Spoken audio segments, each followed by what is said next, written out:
గోదావరి బంకచెర్ల అనుసంధానంతో కరువును శాశ్వతంగా జయించి రాష్ట్రానికి జలభద్రత కల్పిస్తామని ముఖ్యమంత్రి చంద్రబాబు పేర్కొన్నారు. 3 ఏళ్లలో 80,112 కోట్లతో గోదావరి బంకచెర్ల హెడ్ రెగ్యులేటర్ అనుసంధానం పూర్తి చేసేలా కార్యాచరణ ప్రణాళికలు రూపొందిస్తున్నామన్నారు. ఇక తెలుగు తల్లికి జలహారతి పేరిట చేపట్టనున్న ఈ ప్రాజెక్టు గురించి నిన్న వెలగపూడి సచివాలయంలో మీడియాకు ఆయన వివరించారు. బంకచెర్ల హెడ్ రెగ్యులేటర్ రాయలసీమకు గేట్వేగా మారుతుందని అన్నారు. ఇక ఈ ప్రాజెక్టు పూర్తయితే రాష్ట్రానికి గేమ్ చేంజర్ అవుతుందని చెప్పారు. ఇటీవల ఢిల్లీ పర్యటన సందర్భంగా కేంద్ర ఆర్థిక మంత్రి నిర్మలా సీతారామన్ కు ఈ పథకం గురించి వివరించామన్నారు. దీనికి ఇప్పటి ధరల ప్రకారం 80,112 కోట్లు అవుతుందని అంచనా వేసినట్లు వెల్లడించారు. రాష్ట్ర ప్రభుత్వం అందించే ప్రతిపాదనల ఆధారంగా ప్రాజెక్టుకు నిధులు ఎలా విడుదల చేయాలో ఆలోచిస్తామని ఆమె చెప్పారన్నారు. ఈ పథకాన్ని మరో 10 ఏళ్లు ఆలస్యం చేస్తే ఖర్చు 3 ఇంతలు పెరుగుతుందని ఆందోళన వ్యక్తం చేశారు. కేంద్ర రాష్ట్ర ప్రభుత్వాలు ప్రైవేట్ సంస్థలు కలిసి హైబ్రిడ్ విధానంలో అమలు చేయాలన్న యోచనలో ఉన్నామని ఆమెకు చెప్పినట్లు తెలిపారు. ఈ ప్రాజెక్టు వల్ల కొత్తగా 7.5 లక్షల ఎకరాల ఆయకట్టుకు నీరందుతుందని అన్నారు.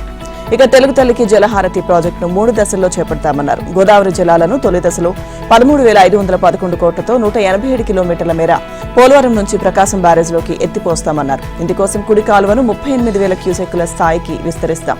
మార్గమధ్యంలో ఒక లిఫ్ట్ నిర్మిస్తామని, ఇక 10 సొరంగాలను నిర్మిస్తామని, అక్కడి నుంచి 2వ దశలో 28,560 కోట్ల అంచనా వ్యయంతో బొల్లాపల్లి రిజర్వాయర్లోకి 150 టీఎంసీలను ఎత్తిపోస్తారు. ఇందుకోసం కాలువను 24,000 క్యూసెక్కుల సామర్థ్యంతో విస్తరిస్తాం. 6 లిఫ్ట్లు పెట్టి 84 కిలోమీటర్ల మేర జలాలు తరలిస్తామని సీఎం వివరించారు. 3వ దశలో 38,014 కోట్లతో బొల్లాపల్లి నుంచి బంకచెర్ల హెడ్ రెగ్యులేటర్ కు రోజుకు 2 టీఎంసీల చొప్పున 300 టీఎంసీలు ఎత్తిపోస్తాం. 3 లిఫ్ట్లతో 108.4 కిలోమీటర్లు తీసుకువెళ్తాం. మొత్తంగా 10 లిఫ్ట్లతో 368 కిలోమీటర్ల వరకు గోదావరి జలాలను తరలిస్తామని అన్నారు. తాను ముఖ్యమంత్రిగా ఉండగా బాగు చేయడం, తన తర్వాతి వాళ్లు వచ్చి నాశనం చేయడం, ఆ తర్వాత మళ్లీ నేనొచ్చి బాగు చేయడం, ప్రతిసారి ఇదే తంతు నడుస్తోందని ముఖ్యమంత్రి చంద్రబాబు వ్యాఖ్యానించారు. నిన్న సచివాలయంలో ఎత్తిపోతల పథకాల దుస్థితి గురించి ప్రస్తావన వచ్చింది. రాష్ట్రంలో ఎత్తిపోతల పథకాల కింద 10 లక్షల ఎకరాల ఆయకట్టు ఉంది. ఇప్పుడు 5 లక్షల ఎకరాలకు మించి సాగు కావడం లేదు. గత ప్రభుత్వ హయాంలో వాటిని పట్టించుకునే దిక్కులేక, నిర్వహణ లేక మూలపడ్డాయి. ఇక ఆర్థికం సహా ప్రభుత్వ వ్యవస్థలను కూడా కుప్పకూలిపోయేలా చేశారు. ఇంత ఘోరమైన పరిస్థితిని నేనెప్పుడు చూడలేదని ఆవేదన వ్యక్తం చేశారు. ఉద్యమాలు చేస్తామని ముందు ప్రకటనలు చేసి తర్వాత వాయిదా వేస్తూ వైసీపీ అధినేత జగన్ తీసుకుంటున్న నిర్ణయాలపై ప్రశ్నించినప్పుడు విశ్వసనీయత, నిలకడలేని వ్యక్తుల తీరు అంతే ఉంటుందని ఆయన బదులిచ్చారు. కొంతమంది నాయకులకు లోలోపల రహస్య అజెండాలుంటాయి, పారదర్శకత ఉండదు. మేమేదైనా చేయాల్సి వస్తే సాధ్యాసాధ్యాలు చూసి అన్ని అంచనా వేసుకుని ముందుకు వెళ్తాం. వాళ్లకది పట్టదు. తాము చెప్పిందే వాస్తవమని ప్రజలను నమ్మించాలని చూస్తారు అని చెప్పారు. దేశంలో రైతాంగంపై రుణభారం మన రాష్ట్రంలోనే ఎక్కువగా ఉందన్నారు. వారిని ఎలా బయటపడేయాలి, ఆదాయం ఎలా పెంచాలి, వ్యవసాయాన్ని ఎలా లాభసాటిగా మార్చాలో తీవ్రంగా ఆలోచన చేస్తున్నామని చెప్పారు. ఇక విద్యుత్ కొనుగోలు రేటు ప్రస్తుతం యూనిట్ 5.18గా ఉందని, దాన్ని ఈ ఏడాది 4.80కి తగ్గించేందుకు కసరత్తు చేస్తున్నామన్నారు. కేంద్ర ప్రభుత్వం కుసుమ్ పథకం కింద సబ్స్టేషన్లు, ట్రాన్స్ఫార్మర్ల వద్ద సౌర విద్యుత్ ఉత్పత్తి కేంద్రాలు ఏర్పాటు చేసి వాటిని గ్రిడ్కు అనుసంధానం చేయబోతున్నాం. సూర్యఘర్ పథకం కింద వీలైన ఇళ్ల పైకప్పులపై సౌర ఫలకాలు ఏర్పాటు చేసి అక్కడ మిగులు విద్యుత్ కూడా గ్రిడ్కు తీసుకురావాలని అనుకుంటున్నాం. ఇక వీటి వల్ల కొంతమేర విద్యుత్ కొనుగోలు ఖర్చు తగ్గుతుందని అన్నారు. Bharat petroleum corporation limited, BPCL, TCS, Reliance industries limited తదితర దిగ్గజ పారిశ్రామిక సంస్థలు సహా పలు కంపెనీలు రాష్ట్రంలో మరో 182,162 కోట్ల పెట్టుబడులతో ఏర్పాటు చేయనున్న 9 ప్రాజెక్టులకు రాష్ట్ర ప్రభుత్వం ఆమోదం తెలిపింది. ఈ కొత్త ప్రాజెక్టుల ద్వారా 2,63,411 మందికి ఉద్యోగ, ఉపాధి అవకాశాలు లభించనున్నాయి. రాష్ట్రంలో వివిధ సంస్థలు ఏర్పాటు చేయనున్న ప్రాజెక్టుల గురించి నిన్న రాష్ట్ర సచివాలయంలో ముఖ్యమంత్రి చంద్రబాబు అధ్యక్షతన జరిగిన రాష్ట్ర పెట్టుబడుల ప్రోత్సాహక బోర్డు సమావేశం నిర్వహించారు. ఇక వాటిపై చర్చించి ప్రభుత్వం ఆమోదం తెలిపింది. రాష్ట్రంలో భారీ స్థాయిలో పెట్టుబడులు పెట్టేందుకు వస్తున్న పారిశ్రామిక సంస్థలకు భూ కేటాయింపులతో పాటు అవసరమైన మౌలిక వసతులను శరవేగంగా కల్పించాలని, అదే సమయంలో ఒప్పందం ప్రకారం నిర్దిష్ట సమయంలో ప్రాజెక్టులు పూర్తయ్యేలా చూడాలని అధికారులను చంద్రబాబు ఆదేశించారు. రాష్ట్ర ప్రభుత్వం పరిశ్రమలకు ఇస్తున్న రాయితీలు, ప్రోత్సాహకాల ద్వారా మరింతగా పెట్టుబడులను ఆకర్షించాలని సూచించారు. తాజా ప్రాజెక్టులు, వాటి పెట్టుబడులు, తద్వారా లభించే ఉద్యోగ, ఉపాధి అవకాశాల గురించి అధికారులు సీఎంకు వివరించారు. గత నెల 19న జరిగిన ఎస్ఐపిబి సమావేశంలో ఆమోదం తెలిపిన వివిధ ప్రాజెక్టుల పురోగతి గురించి కూడా చంద్రబాబు అధికారులను అడిగి తెలుసుకున్నారు. ఇక నెల్లూరు జిల్లా రామాయపట్నంలో 6,000 ఎకరాల్లో 96,862 కోట్ల పెట్టుబడితో భారీ రిఫైనరీని బీపీసీఎల్ ఏర్పాటు చేయనుంది. 2,400 మందికి ఉపాధి కలుగుతుంది. 9 మిలియన్ మెట్రిక్ టన్నుల సామర్థ్యంతో 5 బ్లాకుల్లో రానున్న ఈ ప్రాజెక్టులో township, learning centre, refinery, petrochemicals units, crude oil terminal, green H2 administration బ్లాకులు కూడా నిర్మిస్తారు. ఈ ప్రాజెక్టు ద్వారా వచ్చే 20 ఏళ్లలో రాష్ట్రానికి 88,747 కోట్ల ఆదాయం లభిస్తుంది. 2029లోగా ప్రాజెక్టు పూర్తయ్యేలా చూడాలని అధికారులను సీఎం ఆదేశించారు. ఎన్నికల ముందు ఇచ్చిన సూపర్ 6 హామీలలో మరో హామీని నెరవేర్చేందుకు కూటమి ప్రభుత్వం సిద్దమైంది. తెలుగు ప్రజల నూతన సంవత్సరం ఉగాది నుంచి మహిళలకు ఆర్టీసీ బస్సుల్లో ఉచిత ప్రయాణం కల్పించే దిశగా అడుగులు వేస్తుంది. ఉమ్మడి జిల్లా పరిధిలో మహిళలు నెలలో ఎన్నిసార్లైనా రోజుకు ఎంత దూరం ప్రయాణించినా టికెట్ కొనాల్సిన అవసరం ఉండదు. నిన్న ముఖ్యమంత్రి చంద్రబాబు, రవాణా శాఖ మంత్రి మన్పల్లి రాంప్రసాద్ రెడ్డి ఆర్టీసీ ఉన్నతాధికారులతో సమీక్షించారు. మహిళలకు ఇచ్చిన హామీల్లో ఉచిత గ్యాస్ సిలిండర్ పథకాన్ని ఇప్పటికే అమలు చేశాం. ఉచిత బస్సు ప్రయాణం కూడా అమలు చేయాలి. సంక్రాంతి నుంచి మొదలు పెడదామని చంద్రబాబు అన్నారు. అయితే ఇప్పటికిప్పుడు ఉచిత ప్రయాణాన్ని అమలు చేయాలంటే 3,500 బస్సులు, 11,500 మంది సిబ్బంది అవసరమని ఆర్టీసీ ఉన్నతాధికారులు చెప్పారు. కనీసం 2,000 కొత్త బస్సులు లేదా అద్దె బస్సులు లేకుండా ఉచిత ప్రయాణ హామీ అమలు చేయలేమని అన్నారు. ఇక ఏపీఎస్ఆర్టీసీలో ప్రయాణికుల ఆక్యుపెన్సీ రేషియో సరాసరి 69% వరకు ఉందని, మహిళలకు ఉచిత ప్రయాణం అమలు చేస్తే 94% పెరుగుతుందని అంచనా వేసినట్లు తెలిపారు. ఉచిత ప్రయాణం అమలుతో ప్రభుత్వంపై ప్రతి నెల 265 కోట్ల భారం పడే అవకాశం ఉందన్నారు. కర్ణాటక, తెలంగాణ, తమిళనాడుతో పాటు పంజాబ్, ఢిల్లీలో ఉచిత బస్సు ప్రయాణం సీఎంకు వివరించారు. ఇతర రాష్ట్రాలకు వెళ్లి మంత్రివర్గ ఉపసంఘం అధ్యయనం చేసి నివేదిక ఇవ్వాలని సీఎం ఆదేశించారు. జనవరి 2న హోంశాఖ మంత్రి అనిత, మహిళా సంక్షేమ శాఖ మంత్రి సంధ్యారాణి ఆర్టీసీ అధికారుల బృందంతో కలిసి కర్ణాటకకు అధ్యయనానికి వెళ్తున్నట్లుగా సీఎంకు మంత్రి రాంప్రసాద్ రెడ్డి తెలిపారు. ఇటీవల తెలంగాణ సీఎం రేవంత్ రెడ్డితో ఉచిత ప్రయాణం అమలుపై ఎదురైన సవాళ్లు, ఇబ్బందుల గురించి చర్చించినట్టు తెలిపారు. త్వరలో తమిళనాడు కూడా వెళ్లి అధ్యయనం చేశాక పూర్తిస్థాయి నివేదిక సమర్పిస్తారు. మద్యం ధరలు షాక్ కొట్టే స్థాయిలో పెంచుతామన్న గత సీఎం జగన్ అన్నట్టుగానే మందుబాబుల జేబులు ఖాళీ చేశారు. నచ్చినట్టుగా మద్యం ధరలు పెంచి వినియోగదారులను దోపిడీ చేశారు. ఇక మందు అలవాటున్న రోజు కూలీ మొత్తం మద్యానికి లాగేశారు. అయితే అదంతా మద్యపాన నిషేధంలో భాగమని మొదట్లో కలరింగ్ ఇచ్చినా చివరికి నిషేధం లేదని తేల్చేశారు. అయితే కూటమి ప్రభుత్వంలో సీన్ రివర్స్ అయింది. పెంచిన మద్యం ధరలను తగ్గించి నాణ్యమైన మద్యం అందుబాటులోకి తెస్తామన్న కూటమి ప్రభుత్వం అందుకు తగ్గట్టుగా చర్యలు తీసుకుంది. మద్యంపై పన్నులను పునర్వ్యవస్థీకరించి క్వార్టర్ 99కే మద్యం అందుబాటులోకి తెచ్చింది. అలాగే మరో 11 రకాల బ్రాండ్ల ధరలను తగ్గించేలా ఇప్పటికే చర్యలు తీసుకుంది. దీంతో గత ప్రభుత్వంతో పోలిస్తే అమ్మకాలు పెరిగినా ఆదాయం తగ్గింది. తక్కువ ధరకే నాణ్యమైన మద్యాన్ని అందుబాటులోకి తీసుకురావడంతో పేద వినియోగదారులు అటువైపు మళ్లారు. ఫలితంగా వారి జేబులు ఖాళీ అయ్యే ప్రక్రియకు ఫుల్ స్టాప్ పడింది. ఇక గత వైసీపీ ప్రభుత్వం మద్యపాన నిషేధం విషయంలో ప్రజలను మోసం చేసింది. అధికారంలోకి వచ్చాక దశల వారీగా మద్య నిషేధం చేస్తామన్న నాటి ప్రభుత్వం అందులో భాగమేనంటూ ధరలు భారీగా పెంచింది. కోవిడ్ లాక్డౌన్ తర్వాత ఒకేసారి ధరలు రెట్టింపు చేసింది. అయితే అదంతా ప్రజల కోసమేనని, మద్యం తాగకూడదనే ఉద్దేశంతో ఆ స్థాయిలో రేట్లు పెంచినట్లుగా నాటి వైసీపీ సర్కార్ ప్రచారం చేసుకుంది. ధరలు రెట్టింపు కంటే ఎక్కువ పెరగడంతో అమ్మకాలు పడిపోయాయి. వాస్తవానికి అది జరగాలనే కోరుకున్నట్టు అప్పటి ప్రభుత్వం చెప్పింది. కానీ ఒకేసారి అమ్మకాలు పడిపోవడంతో ఆదాయం కూడా పడిపోయింది. అన్నమయ్య జిల్లా మదనపల్లి ఆర్టీఓ కార్యాలయంలో ఫైల్స్ దహనం కేసులో ప్రధాన నిందితుడు సీనియర్ అసిస్టెంట్ గోరంట్ల గౌతమ్ తేజ్ను నిన్న పలంనేరులో అరెస్టు చేసిన పోలీసులు చిత్తూరు సిఐడి కోర్టుకు తరలించారు. కోర్టు 14 రోజులు రిమాండ్ విధించింది. కూటమి ప్రభుత్వం అధికారంలోకి వచ్చిన కొత్తలో ఈ ఏడాది జూలై 21న రాత్రి మదనపల్లి ఆర్టీఓ కార్యాలయంలో అగ్ని ప్రమాదం జరిగి రికార్డులన్నీ దగ్ధమైన విషయం తెలిసిందే. ప్రమాదం జరగడానికి ముందు అక్కడ పనిచేసిన ఆర్డీఓ, ఇతర అధికారులను పోలీసులు వారం రోజుల పాటు విచారించారు.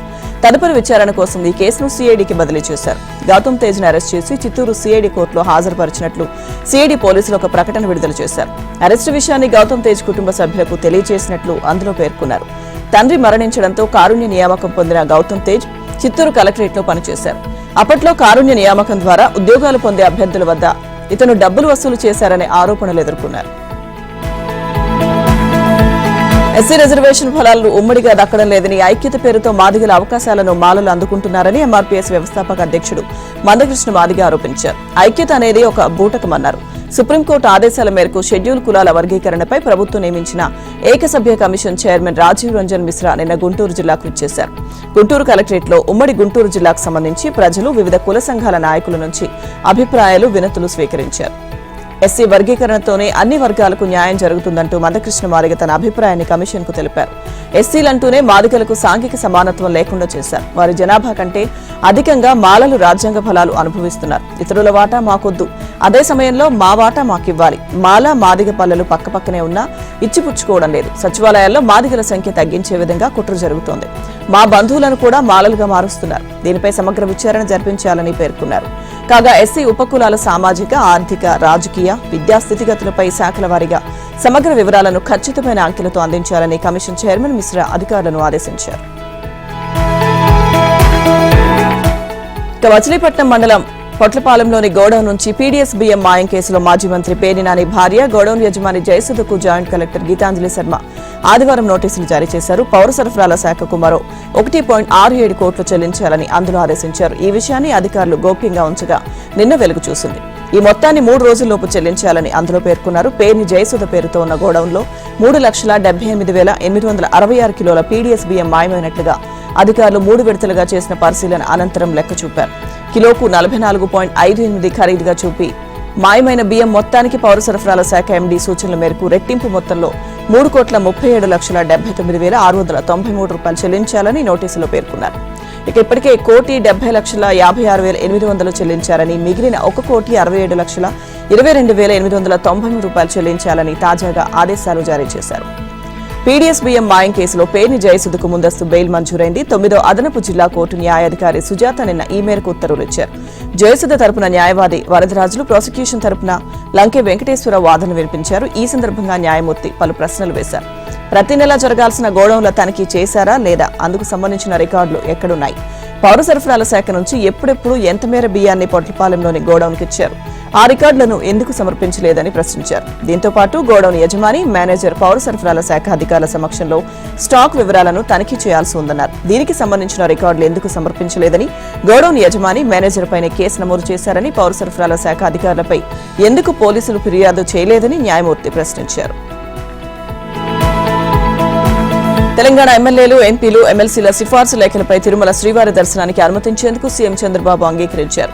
ఈ మేరకు తెలంగాణ ముఖ్యమంత్రి రేవంత్ రెడ్డికి లేఖ రాశారు. తెలుగు జాతి సత్సంబంధాల నేపథ్యంలో ఈ నిర్ణయం తీసుకున్నట్లు ఆ లేఖలో వెల్లడించారు. సోమవారం నుంచి గురువారం వరకు ఏదైనా 2 రోజుల్లో వీఐపీ బ్రేక్ దర్శనం 500 టికెట్, ప్రత్యేక ప్రవేశ దర్శనం 300 టికెట్ కోసం 2 లేఖల చొప్పున కేటాయిస్తామని తెలిపారు. శ్రీవారి దర్శనానికి తమ ప్రజాప్రతినిధుల లేఖలు కూడా అనుమతించాలని కోరుతూ తెలంగాణ ముఖ్యమంత్రి రేవంత్ రెడ్డి లేఖ రాసిన నేపథ్యంలో నిర్ణయం తీసుకున్నారు.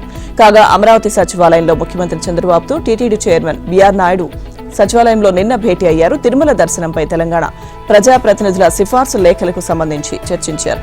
చంద్రబాబు నిర్ణయం పట్ల తెలంగాణలో నాయకులు, భక్తులు ఆనందం వ్యక్తం చేశారు.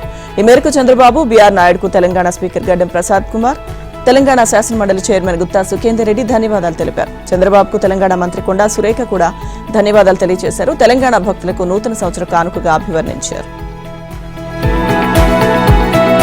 ప్రస్తుత భవిష్యత్తు పారిశ్రామిక అవసరాలకు సరిపడా నైపుణ్యాలను సాధించడంపైనే యువత ఉపాధి అవకాశాలు ఆధారపడి ఉంటాయి.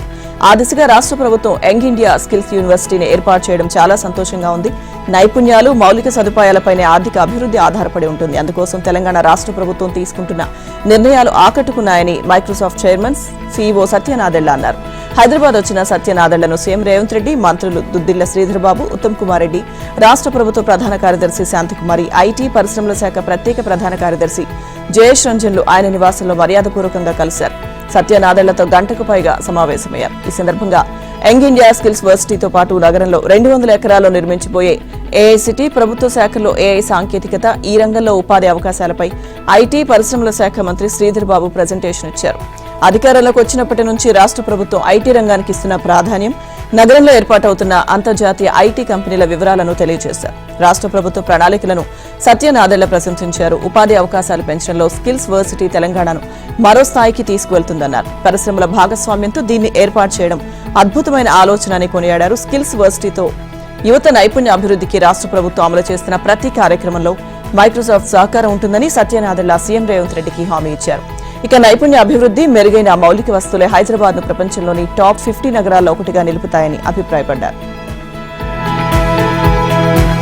మాజీ ప్రధానమంత్రి డాక్టర్ మన్మోహన్ సింగ్ కు దేశ అత్యున్నత పురస్కారమైన భారతరత్నను ప్రదానం చేయాలని తెలంగాణ శాసనసభ ఏకగ్రీవంగా తీర్మానించింది.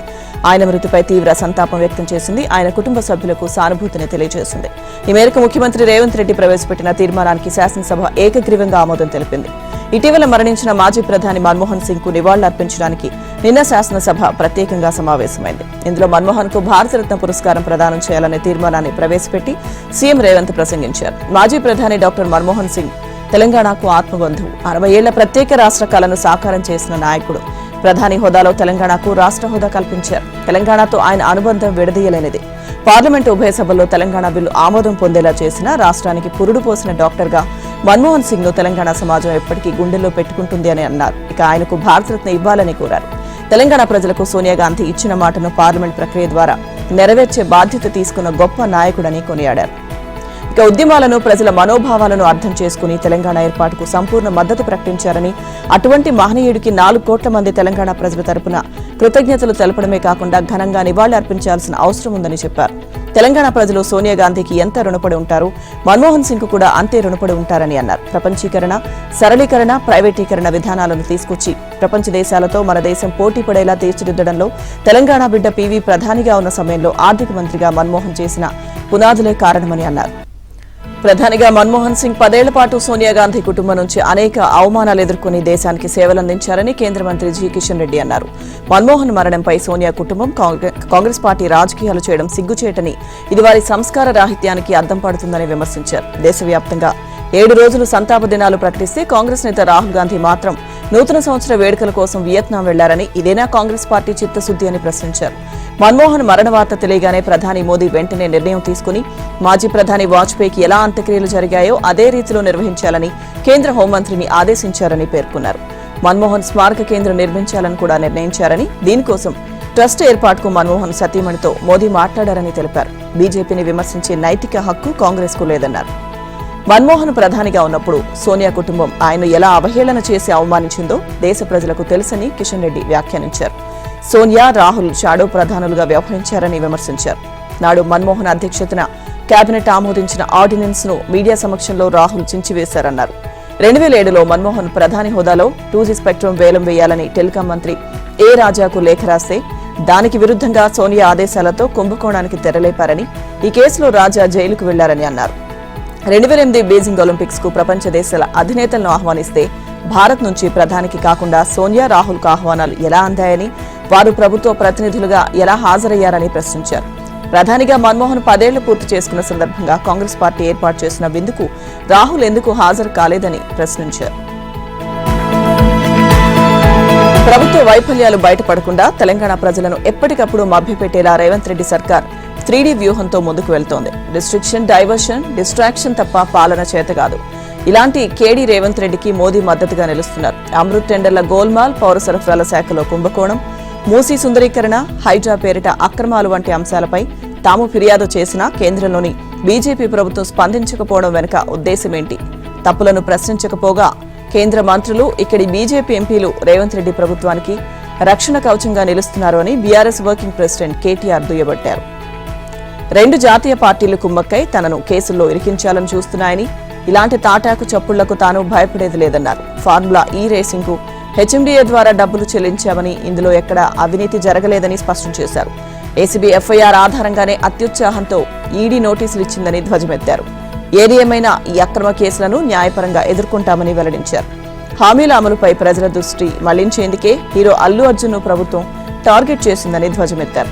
సినిమా వాళ్లతో నిర్వహించిన సమావేశంలో సెటిల్మెంట్ చేసుకుని ఆ అంశంపై ఏమీ మాట్లాడడం లేదని ఆరోపించారు. ఇక 6 గ్యారంటీలను అటకెక్కించడం ద్వారా ప్రజలను సర్కార్ వంచిందని ధ్వజమెత్తారు. ఇప్పుడు 2025 సంక్రాంతికి మరోసారి మోసగించేందుకు ప్రయత్నిస్తోందన్నారు. స్థానిక సంస్థల్లో బీసీ రిజర్వేషన్లపై కోర్టులో కేసు వేయించడం ద్వారా పాత పద్ధతిలోనే ఎన్నికలు నిర్వహించే కుట్ర జరుగుతోందన్నారు. బీఆర్ఎస్ హయాంలో చేసిన అప్పులపై సీఎం, మంత్రులు ఎవరికిష్టం వచ్చినట్టు వారు లెక్కలు చెబుతున్నారని, ఇప్పటికైనా అందరూ మాట్లాడుకుని ఒకే అబద్ధం చెప్పాలని వ్యాఖ్యానించారు. రీజనల్ రింగ్ రోడ్ దక్షిణ భాగం మళ్లీ కేంద్రం చేతికే వెళ్లింది. ఈ భాగాన్ని కేంద్రమే నిర్మించాలని, రహదారి కోసం సేకరించే భూములకు చెల్లించే పరిహారంలో వాటాను చెల్లిస్తామని రాష్ట్ర ప్రభుత్వం తెలిపింది. అంతేకాదు ఉత్తర భాగంతో పాటు సమాంతరంగా దక్షిణ భాగం పనులను ప్రారంభించేలా చర్యలు తీసుకోవాలని, అలా సాధ్యం కాకపోతే ఉత్తర భాగం పూర్తయిన వెంటనే దక్షిణ భాగం పనులను ప్రారంభించాలని విజ్ఞప్తి చేస్తూ కేంద్రానికి ఇటీవల లేఖ రాసింది. వాస్తవానికి కేంద్రం తెలంగాణకు RRR మంజూరు చేసినప్పుడు ఉత్తర, దక్షిణ భాగాలను తానే నిర్మించనున్నట్టు తెలిపింది. కానీ రాష్ట్రంలో కాంగ్రెస్ పార్టీ అధికారంలోకి వచ్చాక దక్షిణ భాగాన్ని రాష్ట్ర ప్రభుత్వమే చేపట్టాలని నిర్ణయించి ఆ దిశగా పలు చర్యలు కూడా తీసుకుంది. ఇప్పుడు మాత్రం మనసు మార్చుకుని కేంద్రానికి లేఖ రాయడం గమనార్హం. రోజురోజుకు రాష్ట్రంతో పాటు హైదరాబాద్ చాలా వేగంగా అభివృద్ధి చెందుతోంది. ఐటీ రంగం, ఫార్మా పరిశ్రమలు, లాజిస్టిక్ పార్కులతో ట్రాఫిక్ విపరీతంగా పెరుగుతోంది. 15 సంవత్సరాల క్రితం నిర్మించిన ఔటర్ రింగ్ రోడ్డు పైన వాహన రద్దీ పెరుగుతుంది. వచ్చే 5 ఏళ్లలో ఆ రద్దీ మరింత పెరుగుతుంది. RRRలో భాగంగా కేవలం ఉత్తర భాగాన్ని మాత్రమే నిర్మిస్తే ట్రాఫిక్ రద్దీని నియంత్రించలేదు. ఈ రోడ్డుకు సమాంతరంగా దక్షిణ భాగాన్ని కూడా నిర్మించాలని నిర్ణయించాం. కానీ 2 భాగాలు ఒకేసారి నిర్మిస్తేనే అనుకున్న లక్ష్యం నెరవేరుతుంది. లేదంటే దక్షిణ భాగం వైపు భూముల ధరలు, నిర్మాణ వ్యయం అధికమయ్యే అవకాశం ఉంది. ఈ నేపథ్యంలో దక్షిణ భాగం రోడ్డు అలైన్మెంట్ కు ఖరారు చేసి భూసేకరణ ప్రక్రియ ప్రారంభించేందుకు అనుమతివ్వండి. దక్షిణ భాగం భూసేకరణకు అయ్యే వ్యయంలో రాష్ట్ర వాటా కింద 50% వాటాను అందించేందుకు రాష్ట్ర ప్రభుత్వం సిద్ధంగా ఉంది. ఇక 2 భాగాలను ఒకేసారి నిర్మించేందుకు ఏమైనా ఆర్థిక ఇబ్బందులుంటే ఉత్తర భాగం నిర్మాణం పూర్తయిన తర్వాత 2వ విడత కిందైనా దక్షిణ భాగం రహదారి పనులను ప్రారంభించండి అని ఆ లేఖలో పేర్కొంది. మాజీ మంత్రి హరీష్ రావుకు హైకోర్టులో స్వల్ప ఊరట లభించింది. ఫోన్ ట్యాపింగ్ కేసులో ఆయన్ను అరెస్టు చేయరాదని ఇప్పటికే ఇచ్చిన మధ్యంతర ఉత్తర్వులను జనవరి 9 వరకు పొడిగిస్తూ హైకోర్టు నిన్న ఆదేశాలు జారీ చేసింది. అప్పటి మంత్రి హరీష్ రావు ఆదేశాల మేరకు తనతో పాటు తన కుటుంబ సభ్యుల ఫోన్లను ఎస్ఐబీ అధికారులు ట్యాప్ చేశారన్న చక్రధర్ గౌడ్ ఫిర్యాదు ఆధారంగా పంజాగుట్ట పోలీసులు డిసెంబర్ 3న కేసు నమోదు చేశారు. అయితే ఆ కేసును కొట్టివేయాలంటూ హరీష్ రావు హైకోర్టులో క్వాష్ పిటిషన్ దాఖలు చేశారు. ఈ పిటిషన్పై డిసెంబర్ 5న విచారణ జరగ్గా హరీష్ రావును అరెస్టు చేయరాదంటూ హైకోర్టు మధ్యంతర ఉత్తర్వులు జారీ చేసింది. ఈ పిటిషన్పై జస్టిస్ లక్ష్మణ్ ధర్మాసనం మరోసారి విచారణ చేపట్టింది. హరీష్ తరపున సీనియర్ న్యాయవాది రామచంద్రరావు వాదిస్తూ రాజకీయ కక్షతోనే చక్రధర్ గౌడ్ ఫిర్యాదు చేశారని ఆరోపించారు. రాష్ట్ర ప్రభుత్వం తరపున సుప్రీంకోర్టు సీనియర్ న్యాయవాది సిద్ధార్థ లూథ్రా వాదిస్తూ హరీష్ రావుపై వచ్చిన ఆరోపణల స్వభావం తీవ్రమైనదని, ఫోన్ ట్యాపింగ్ చేయించడం ద్వారా స్వేచ్ఛ, గోప్యత హక్కులను హరించారని విమర్శించారు. వాదనలు విన్న ధర్మాసనం తదుపరి విచారణను జనవరి 9కి వాయిదా వేసింది. ఇక హరీష్ రావును అరెస్టు చేయరాదని, కేసును దర్యాప్తు చేసుకోవచ్చని ఇచ్చిన మధ్యంతర ఉత్తర్వులను పొడిగించింది. తెలంగాణ పాలిట కాంగ్రెస్ పార్టీ శనిలా దాపురించిందని, కాంగ్రెస్ పాలనలో అన్ని వర్గాల ప్రజలు అన్యాయానికి గురవుతున్నారని బీఆర్ఎస్ ఎమ్మెల్సీ కల్వకుంట్ల కవిత విమర్శించారు. రైతు రుణమాఫీని పూర్తి స్థాయిలో చేయకుండా రేవంత్ రెడ్డి రైతులను మోసగించారని, ప్రస్తుతం రైతు భరోసాకు అనేక షరతులు విధించే ప్రయత్నం చేస్తున్నారని ధ్వజమెత్తారు. ప్రజా సమస్యలను ప్రశ్నించే వారిపై అక్రమ కేసులు బనాయిస్తూ రేవంత్ రెడ్డి రాజ్యాంగానికి తూట్లు పొడుస్తున్నారని మండిపడ్డారు. హామీల అమలులో నిర్లక్ష్యం వహిస్తున్న కాంగ్రెస్ నాయకులను గ్రామ గ్రామాన నిలదీయాలని ప్రజలకు పిలుపునిచ్చారు. రాష్ట్రంలో మహిళలకు భద్రత లేదన్న విషయం డీజీపీ వెల్లడించిన గణాంకాలు స్పష్టం చేస్తున్నాయన్నారు. రాష్ట్రంలో మహిళలకు భద్రత కరువైందని ఆందోళన వ్యక్తం చేశారు. సీఎం రేవంత్ రెడ్డి మహిళల భద్రతపై ప్రత్యేకంగా సమీక్షించాలని డిమాండ్ చేశారు. కాళేశ్వరంపై దుష్ప్రచారం చేసిన కాంగ్రెస్ ప్రభుత్వం కాంట్రాక్టర్లకు బిల్లులు మాత్రం విడుదల చేసిందన్నారు. పనులు సాగించని కాంట్రాక్టర్లకు బిల్లులు ఎందుకు చెల్లించారో ప్రభుత్వం చెప్పాలని డిమాండ్ చేశారు. రైతులను నరకయాతన పెట్టడానికే రాష్ట్ర ప్రభుత్వం భూభారతి చట్టాన్ని తీసుకొచ్చిందన్నారు. ఇక రాష్ట్రంలో రీసర్వే చేసే ముందు భూముల వివరాలు తెలియజేస్తూ ప్రభుత్వం శ్వేతపత్రం విడుదల చేయాలని డిమాండ్ చేశారు. కాంగ్రెస్ ప్రభుత్వంలో కమిషన్లు ఇస్తేనే బిల్లులు మంజూరవుతున్నాయని కేంద్ర హోంశాఖ సహాయ మంత్రి బండి సంజయ్ కుమార్ విమర్శించారు. గతంలో చేసిన పనులకు సంబంధించిన బిల్లులు ఇప్పించాలని కోరుతూ తాజా మాజీ సర్పంచ్ల సంఘం నాయకులు కరీంనగర్లో బండి సంజయ్ను కలిసి వినతిపత్రం సమర్పించారు. రాష్ట్రంలో ఏ బిల్లు మంజూరు చేయాలన్నా 8 నుంచి 14% కమిషన్లు దండుకుంటున్నారని విమర్శించారు. రాష్ట్ర కేబినెట్లో కొందరు నిజాయితీ పరులైన మంత్రులున్నారని, కమిషన్ల విషయం వారికి ఏమాత్రం నచ్చడం లేదన్నారు. బిల్లులు, కమిషన్ల విషయంలో మంత్రుల మధ్య అంతర్యుద్ధం జరుగుతోందని దుయ్యబట్టారు. ఢిల్లీలోని కాంగ్రెస్ పెద్దలకు కప్పం కట్టడంపై ఉన్న శ్రద్ధ సమస్యల పరిష్కారంపై లేదని ధ్వజమెత్తారు. రాష్ట్ర వ్యాప్తంగా 12,000 మంది మాజీ సర్పంచ్లకు 1,300 కోట్ల బిల్లులు రావాల్సి ఉందన్నారు. వీరి పక్షాన బీజేపీ ఉద్యమిస్తుందని, కాంగ్రెస్ మెడలు వంచి బిల్లులు మంజూరయ్యేలా చూస్తామని భరోసా ఇచ్చారు. రాష్ట్రంలో కాంగ్రెస్ సర్కార్ తీరు వల్లే నేరాలు పెరిగాయని సంజయ్ విమర్శించారు. మహిళలపై అత్యాచారాలు 28% పెరిగాయని, రాష్ట్రంలో శాంతి భద్రతలను కాపాడలేని చేతగాని సర్కారుందని దుయ్యబట్టారు. రాష్ట్రంలో 6 గ్యారంటీలు అమలు కాలేదు, క్రైమ్ రేటు పెరిగింది. ఇలాంటి పరిస్థితుల్లో రేవంత్ రెడ్డిలో గొప్ప నాయకుడు ఎలా కనిపించారో ఏపీ డిప్యూటీ సీఎం పవన్ కళ్యాణ్కే తెలియాలి. అల్లు అర్జున్ కు రేవంత్ కు ఎక్కడో చెడింది. అది గంటల తరబడి చర్చించాల్సిన అంశమే కాదు. సంధ్యా థియేటర్ ఘటనలో అల్లు అర్జున్ అరెస్ట్ అయి జైలుకు వెళ్లి బెయిల్పై వచ్చారు. ఆ అంశంపై అసెంబ్లీలో చర్చ జరపాల్సిన అవసరమేముంది? అల్లు అర్జున్ పై కేసును విరమించుకుంటున్నట్లు మృతురాలి భర్త ప్రకటించారు. ఇంకా దీనిపై రాద్ధాంతం ఎందుకు అని ప్రశ్నించారు.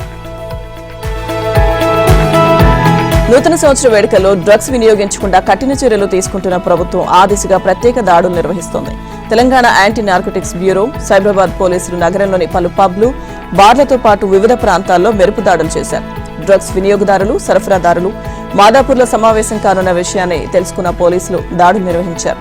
ఈ మెరుపు దాడిలో 14 మందికి డ్రగ్స్ పరీక్షలు నిర్వహించగా 8 మంది గంజా, కొకైన్ లాంటి మాదక ద్రవ్యాలు వినియోగించినట్లు తేలిందని అధికారులు తెలిపారు. నూతన సంవత్సర వేడుకల్లో డ్రగ్స్ కట్టడికి ప్రత్యేక బృందాలు ఏర్పాటు చేశామని, యువత డ్రగ్స్ కు దూరంగా ఉండాలని టీజిన్ యాప్ సూచించింది. ఇక డ్రగ్స్ సరఫరాదారులు, వినియోగదారులపై కఠిన చర్యలు తప్పవని అధికారులు హెచ్చరించారు. కొత్త సంవత్సర వేడుకల సందర్భంగా రేపు outer ring road, PVR express వేపై వాహనాలు అనుమతించబోమని పోలీసులు వెల్లడించారు. విమాన ప్రయాణికులు మాత్రం టికెట్ను చూపించి ఔటర్ పై వెళ్లొచ్చని స్పష్టం చేశారు. మంగళవారం రాత్రి 10 నుంచి బుధవారం ఉదయం 5 గంటల వరకు ఈ ఆంక్షలు అమల్లో ఉంటాయని పేర్కొన్నారు. ఇక హైదరాబాద్లోని బేగంపేట్, లంగర్ హౌస్ ఫ్లైఓవర్ల మినహా మిగతా వాటిని మూసివేస్తామని సిటీ పోలీసులు తెలిపారు. NTR Marg, necklace road, mint compound road, upper tank bund పైన రాత్రి 10 నుంచి తెల్లవారుజామున 2 గంటల వరకు వాహనాలకు అనుమతి ఉండదన్నారు.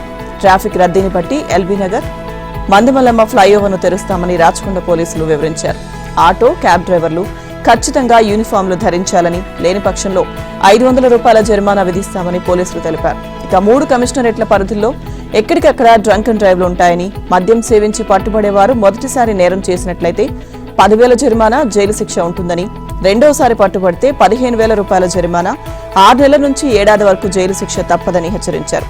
Wrong route, over speed, signal jumping, rash driving, helmet నిబంధనలపైన స్పెషల్ డ్రైవ్లు ఉంటాయన్నారు. కాగా డిసెంబర్ 31ని పురస్కరించుకుని హైదరాబాద్ మెట్రో రైలు సేవలను అర్ధరాత్రి 1:15 వరకు కొనసాగిస్తామని హెచ్ఎంఆర్ఎల్ ఎండీ ఎన్వీఎస్ రెడ్డి తెలిపారు. అబోజ్మట్కేన్లో కేంద్ర బలగాల క్యాంపుల ఏర్పాటుతో మావోయిస్టులు ఇప్పుడు తెలంగాణను సేఫ్ జోన్ గా మార్చుకుంటున్నారా? 2026 కల్లా ఛత్తీస్గఢ్ లో నక్సలిజాన్ని అంతం చేస్తామని కేంద్ర హోంమంత్రి అమిత్ షా ప్రకటించిన నేపథ్యంలో ఎన్కౌంటర్లు పెరగడం, నక్సల్స్ వైపు నష్టం తీవ్రంగా ఉండడంతో ఈ నిర్ణయం తీసుకున్నారా? అందుకే తెలంగాణ సరిహద్దుల్లో ఛత్తీస్గఢ్ లో ఉన్న కొండపల్లి, జీడిపల్లి సిఆర్పీఎఫ్ క్యాంపులపై అడపాదడపా నక్సల్స్ దాడులు జరుగుతున్నాయా? ఇక ఈ ప్రశ్నలకు ప్రస్తుత పరిణామాలు అవుననే సమాధానం చెబుతున్నాయి. ఇంటెలిజెన్స్ సమాచారంతో కేంద్ర బలగాలు ఇప్పుడు తెలంగాణ అడవులను జల్లెడపడుతున్నాయి. సాధారణంగా రాష్ట్ర పోలీసులకు సరిహద్దుల నిబంధన ఉంటుంది. అయితే ప్రత్యేక సందర్భాల్లో మాత్రం క్రాస్ బార్డర్ ఆపరేషన్లు నిర్వహిస్తుంటారు. గతంలో తెలంగాణ పోలీసులు ఛత్తీస్గఢ్ లో ఆపరేషన్లు నిర్వహించిన దాఖలాలున్నాయి. ఈ క్రమంలోనే నిన్న కేంద్ర బలగాలతో పాటు ఛత్తీస్గఢ్ రాష్ట్రానికి చెందిన బస్సు ఫైటర్స్, టిఆర్జీ, అలాగే ఎస్టీఎఫ్ మహిళా కమాండోలు సుమారు 2,000 మంది చర్ల మీదుగా తెలంగాణ అడవుల్లోకి ప్రవేశించారు. ఈ బలగాల రాక సాధారణం కాదని, ప్రత్యేక ఆపరేషన్ కోసమే సరిహద్దులను దాటారని ఛత్తీస్గఢ్ వర్గాలు చెబుతున్నాయి. అంతరిక్ష పరిశోధనల్లో ఇస్రో మరో సరికొత్త అధ్యాయాన్ని లిఖించింది. స్పేస్ డాకింగ్ ఎక్స్పెరిమెంట్ స్పేడెక్స్ పేరిట జంట ఉపగ్రహాలను భూకక్షలోకి ప్రవేశపెట్టి ఆపై వాటిని అనుసంధానం చేసే దిశగా చేపట్టిన ప్రయోగంలో తొలి ఘట్టాన్ని విజయవంతంగా పూర్తి చేసింది. ఈ మిషన్లో భాగంగా SDX-01, SDX-02 ఉపగ్రహాలను నింగిలోకి తీసుకువెళ్లిన ఇస్రో విజయాశ్వం PSLV-C60 వాటిని 476 కిలోమీటర్ల దూరంలోని వృత్తాకార భూకక్షలో విజయవంతంగా విడిచిపెట్టింది. ఆ కక్షలో విడివిడిగా తిరుగుతున్న ఈ ఉపగ్రహాలను కొద్ది రోజుల తర్వాత సంక్లిష్ట విన్యాసంతో ఇస్రో శాస్త్రవేత్తలు అనుసంధానం చేయనున్నారు. అది విజయవంతమైతే ఇప్పటికే డాకింగ్ సామర్థ్యం కలిగిన అమెరికా, రష్యా, చైనా సరసన భారత్ సగర్వంగా నిలుస్తుంది.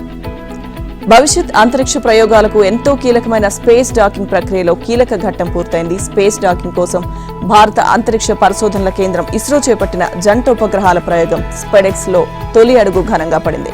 ఇక ఈ మిషన్ లో భాగంగా చేజర్, టార్గెట్ అనే జంట ఉపగ్రహాలను మోసుకెళ్లిన PSLV-C60 రాకెట్ వాటిని జాగ్రత్తగా నిర్దేశిత కక్షలోకి చేర్చింది. వాస్తవానికి ఈ ప్రయోగాన్ని నిన్న రాత్రి 9:58 నిర్వహించాల్సి ఉంది. కానీ అంతరిక్షంలో ట్రాఫిక్ జామ్ కారణంగా 2 నిమిషాలు ఆలస్యంగా నిర్వహించారు. పరమ పవిత్ర గంగా, యమున, సరస్వతి నదుల సంగమ ప్రాంతం ఉత్తరప్రదేశ్లోని ప్రయాగ్రాజ్ వద్ద జనవరి 13వ తేదీ నుంచి ప్రారంభమయ్యే మహాకుంభమేళాకు సీఎం యోగి ఆదిత్యనాథ్ నేతృత్వంలోని రాష్ట్ర ప్రభుత్వం కనీవిని ఎరుగని ఏర్పాట్లు చేస్తుంది. ప్రపంచ స్థాయి మహాపర్వంగా ఈ కుంభమేళాను నిర్వహించేందుకు ముమ్మరంగా ప్రయత్నిస్తుంది. గత 2 మాసాలుగా రేయింబవళ్లు కార్మికులు ఇక్కడి పనుల్లో నిమగ్నమయ్యారు. దేశవ్యాప్తంగానే కాకుండా పలు ప్రపంచ దేశాల నుంచి కూడా భక్తులు వస్తారన్న అంచనాలతో ఏర్పాట్లను కూడా అదే స్థాయిలో చేస్తున్నారు. రహదారుల వెడల్పు నుంచి సంగమ ఘాట్ల సుందరీకరణ వరకు అధికారులు ప్రత్యేక శ్రద్ధ తీసుకుంటున్నారు. మొత్తం ప్రభుత్వ యంత్రాంగమంతా మహాకుంభమేళ నిర్వహణను అత్యంత ప్రతిష్టాత్మకంగా భావిస్తున్నారు. ప్రధానమంత్రి నరేంద్ర మోదీ తన మన్ కీ బాత్ లో మహాకుంభమేళాను ఐక్యత మహాకుంభగా అభివర్ణించిన విషయం తెలిసిందే. ద్వేషం, విభజనవాదాలను పరిత్యజించాలనే దృఢ సంకల్పంతో ప్రతి ఒక్కరూ ఐక్యత మహాకుంభకు తరలి రావాలని మోదీ పిలుపునిచ్చారు. మహాకుంభ్ సందేశం యావత్ దేశాన్ని ఐక్యంగా ఉంచడమే అని తేల్చి చెప్పారు. కాగా మహాకుంభ మేళాకు ప్రస్తుతం ఏర్పాట్లు ఇంకా జరుగుతూనే ఉన్నాయి. జనవరి 10వ తేదీ నాటికి పూర్తి చేయాలన్న లక్ష్యంతో వడివడిగా పనులు చేస్తున్నట్లు మేళా అధికారి విజయకిరణ్ ఆనంద్ తెలిపారు. కాగా ఆక్రమణలు అలాగే కోత కారణంగా సంగమం వద్ద గంగానది 200 నుంచి 500 మీటర్ల వరకు తగ్గిపోయిందని చెప్పారు. ఇథియోపియాలో ఘోర రోడ్డు ప్రమాదం జరిగింది. సామర్థ్యం కంటే ఎక్కువ మంది ప్రయాణికులతో వెళ్తున్న ఓ ట్రక్ అదుపు తప్పి నదిలోకి దూసుకెళ్లడంతో కనీసం 71 మంది ప్రాణాలు కోల్పోయారు. ఈ ఘటన బోనా జిల్లాలో జరిగింది. సాయంత్రం సిదామా ప్రాంతంలో ప్రయాణికులతో వెళ్తున్న ట్రక్ అదుపు తప్పి రోడ్డు మీద నుంచి నదిలోకి పడిపోయింది. సమాచారం అందుకున్న అధికారులు హుటాహుటిన సంఘటనా స్థలానికి చేరుకుని క్షతగాత్రులను ఆసుపత్రికి తరలించారు. గాయపడిన వారిలో 5గురి పరిస్థితి విషమంగా ఉందని అధికారులు చెప్పారు. మృతుల్లో 68 మంది పురుషులు, 3 మహిళలు ఉన్నట్టు తెలిపారు. మరణించిన వారిలో కొందరు ఓ పెళ్లికి వెళ్లి తిరిగి వస్తుండగా ప్రమాదం జరిగినట్లు సమాచారం.